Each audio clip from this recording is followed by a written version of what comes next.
महाराष्ट्रातील प्रत्येक बातमी सर्वात पहिल्यांदा तुमच्या मोबाईलवर पोहोचण्यासाठी द महाराष्ट्र न्यूज चॅनलला सबस्क्राइब करा। उड़ान भर रहा है। समाज के कमजोर तबके से लेकर हर वर्ग की आकांक्षाओं को पूरा करने का काम किया है प्रधानमंत्री नरेंद्र मोदी के नेतृत्व में भारत सरकार ने। एनडीएचं सरकार जगभराचं लक्ष लागून राहिलेल्या भाजपचे नेते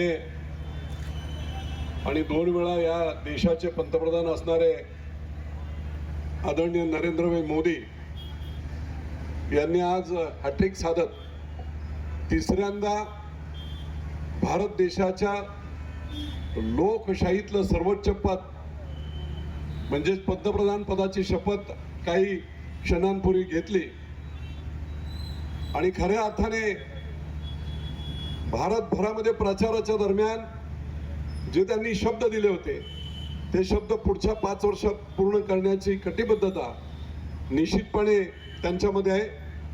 मी आज मनापासून महायुतीच्या सर्व नेत्यांच्या वतीने मी मोदी साहेबांना आणि त्यांच्या सर्व सहकाऱ्यांना मंत्रिमंडळातील मनपूर्वक अशा शुभेच्छा देतो आणि तिसऱ्या 5 वर्षाच्या काळामध्ये अतिभरीव काम जगभरामध्ये आजही दबदबा आहे। जगभरातला एकमेव प्रसिद्ध आणि 1 नंबरचे नेते कोण आहेत तर ते आता इतर कुठचे युरोपियन कंट्रीचे नव्हे परंतु नरेंद्रभाई मोदी हे जगभरातले सगळ्यात मोठे ताकदवार नेते म्हणून जाहीर झालेले आहेत।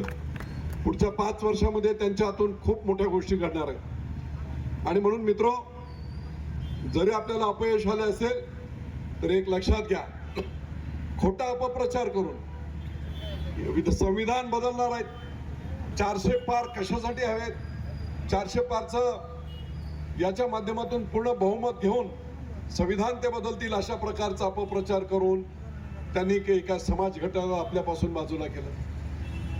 हे जर तिसऱ्या वेळेस पंतप्रधान झाले तर मग काही एका विशिष्ट घटकाला देशातूनच हाकलून देतील अशा प्रकारचा अपप्रचार करून देखील एक चुकीच्या प्रकारे मतदारांची फसवणूक त्यांनी केली आणि म्हणून जरी आज अपयश आले असेल तरी लक्षात घ्या, आपल्या इथे अपयश आलं 292 खासदार एनडीएचे आहेत, 240 की 42 खासदार ह्या भाजपचे आहेत।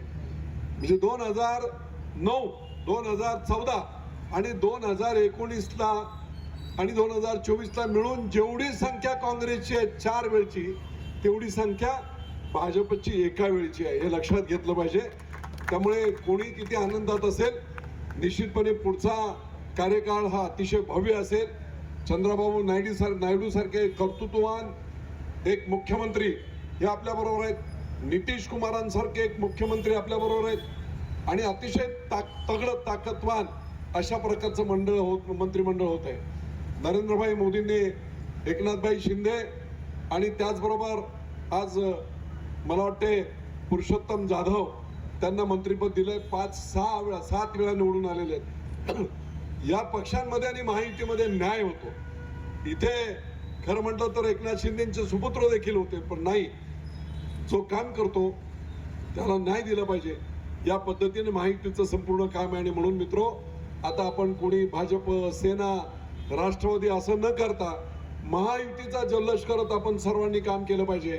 अशा प्रकारचे खोटारडे प्रकार करून जे काय त्यांनी यश मिळवलंय ते निश्चितपणे त्याला पायबंद घालताना विधानसभेच्या पुढच्या निवडणुका असतील, खूप महत्वाची जबाबदारी 2 महिने फक्त राहिलेत मामंतात्या। या 2 महिन्यामध्ये अशोक भाऊ जालिंदर भाऊ नावं घेतली नाहीत, मी कोणाचे लक्षात नाही आलं माझ्या बोलता, पण आपण सर्वजण एका ताकदीने उभं राहिलं पाहिजे। विधानसभेच्या दरम्यान आज त्यांना खोटं हे करून सुद्धा जे काही यश मिळाले त्याचा गवगव करत अजूनही लोकांना दिशाभूल करण्याचा प्रयत्न करतील। आपण सर्वांनी सावध राहून पुढच्या काळामध्ये प्रत्येक मतदारसंघामध्ये महायुतीचा उमेदवार जिंकला पाहिजे अशा पद्धतीने आपण सर्वजण काम करू आणि खोटारड्या लोकांना बाजूला ठेवू अशा प्रकारच्या आशा व्यक्त करतो। पुन्हा एकदा मी आदरणीय नरेंद्रभाई मोदी हे तिसऱ्यांदा, ही श्रीरामाची इच्छा आहे ही सर्वसामान्य योगायोग नाही आहे. हा योगायोग निव्वळ असा घडून आलेला नाही आहे. निश्चितपणे देशाची प्रतिमा संपूर्ण जगामध्ये आर्थिक अर्थव्यवस्था 3ऱ्या नंबरला आणण्याचं त्यांचं स्वप्न आहे. आणि म्हणून निश्चितपणे त्यांना या सगळ्या गोष्टीत यश येते. मी आता बघत होतो मंत्रिमंडळामधले सगळे सहकारी एवढे टॉपचे लोक आहेत सगळे.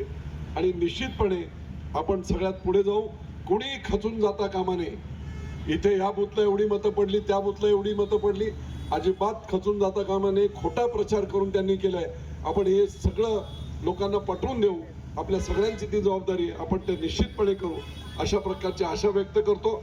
आणि इथे साकेत जगताप आणि सर्वच कार्यकर्त्यांनी हा अतिशय चांगला कार्यक्रम इथे आयोजित केला. त्याबद्दल आमचे शहर प्रमुख मिलिंद भाई असतील, सर्वांचं मनपूर्वक गिरीशप्पा असतील, आमचे दादा असतील, सगळ्यांचं मनपूर्वक अशा प्रकारचं अभिनंदन करतो, कौतुक करतो.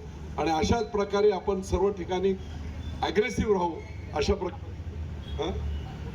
मुरली अण्णा मोहोळ पुण्यामध्ये आपल्याला संधी मिळाली आणि मुरली अण्णा मोहोळांना डायरेक्ट म्हणजे इतकं मोठं पद देण्यात आलंय. आनंद आहे की पुण्याला देखील प्रतिनिधित्व देशाच्या राजकारणात मिळालं.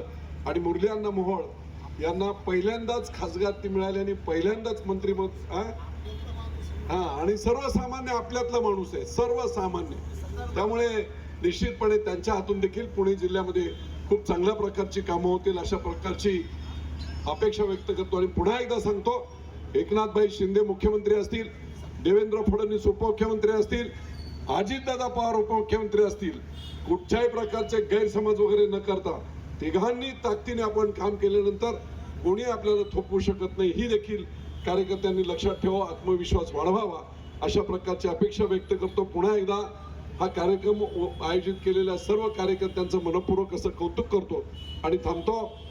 जय श्रीराम, जय जय श्रीराम. ऐतिहासिक असा क्षण, संपूर्ण जगाचं लक्ष भारतामधल्या या महत्त्वाच्या लोकशाही प्रक्रियेतल्या सर्वोच्च निवडणुकीकडे त्यात लागलं होतं. आणि आज त्या ठिकाणी तिसऱ्यांदा लोकप्रिय कर्तबगार व्यक्ती ज्या जगामध्ये त्या ठिकाणी नावाजलेली आहे अशा आदरणीय नरेंद्रभाई मोदी यांचा तिसऱ्यांदा त्या ठिकाणी पंतप्रधानपदी शपथविधी सोहळा नुकताच त्या ठिकाणी पार पडत आहे. खऱ्या अर्थानं संपूर्ण जगामध्ये भारताची मान ही स्वाभिमानानं त्या ठिकाणी उंचवण्याचं काम गेल्या 10 वर्षाच्या अथक परिश्रमामधून आणि उत्तम कामगिरीमधून त्या ठिकाणी मोदी साहेबांनी करून दाखवलं. निवडणूक निश्चितपणे त्या ठिकाणी झाली, आपण पाहतो कशी झाली, काय झाली, त्याच्या खोलामध्ये जायचं आता त्या ठिकाणी वेळ नाही आहे. पण कट्टर त्याच्यामध्ये हिंदुत्ववादी देश आज जे जगामध्ये काम करतात त्याच्यामध्ये तुमचा माझा भारत देश आहे. आणि या भारत देशाचं नेतृत्व नरेंद्रभाई मोदी यांनी अतिशय सक्षमतेने त्या ठिकाणी पुढे नेलंय. आणि पुढच्या 5 वर्षामध्ये तुमच्या माझ्या भारताचा क्रमांक हा विकासामध्ये आणि जे काही प्रगतिशील राष्ट्र आहेत त्याच्यामध्ये निश्चितपणानं हा वरच्या क्रमांकावर जाण्यासाठी मोदी साहेबांचं हे तिसऱ्यांदा पंतप्रधान पद हे आपल्या सगळ्यांना त्या ठिकाणी आनंदाचं आहे, उत्साहाचं आहे. म्हणून त्याच्यामध्ये आपल्या सगळ्यांच्या वतीनं त्यांना मी लाख शुभेच्छा देतो. पुरंदरच्या जनतेच्या वतीनं, हवेलीमधल्या सहकाऱ्यांच्या वतीनं त्यांना शुभेच्छा देतो. जय श्रीराम. नरेंद्रजी मोदी साहेब यांच्या तिसऱ्या शपथविधी, पंतप्रधान पदाच्या तिसऱ्या शपथविधीसाठी आपण सर्वजण या ठिकाणी त्यांचं स्वागत आणि जल्लोष करण्यासाठी या ठिकाणी आमचे सहकारी साकेत दादा यांनी या ठिकाणी सगळ्यांना निमंत्रित केले.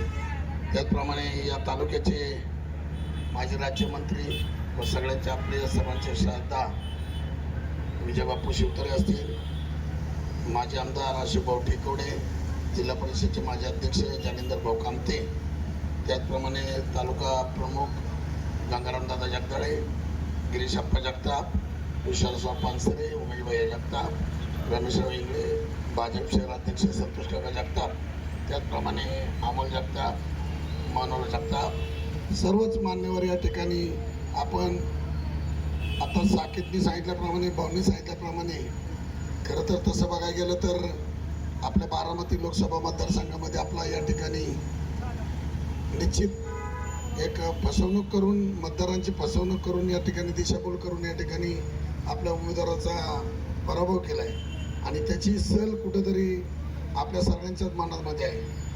तर आता भाऊंनी सांगितल्याप्रमाणे भविष्यामध्ये आपण तालुक्यामध्ये तिन्ही पक्ष मिळून एकत्रित काम करून प्रत्येकाने आपली आपली संघटना या ठिकाणी एकत्रित करून भविष्याच्या दृष्टीने जर पुरंदर तालुक्याचा विकास करायचा असेल तर आपल्याला सगळ्यांना या ठिकाणी एका ताकदीने, एका निष्ठेने एकत्र येऊन काम करण्याची गरज आहे.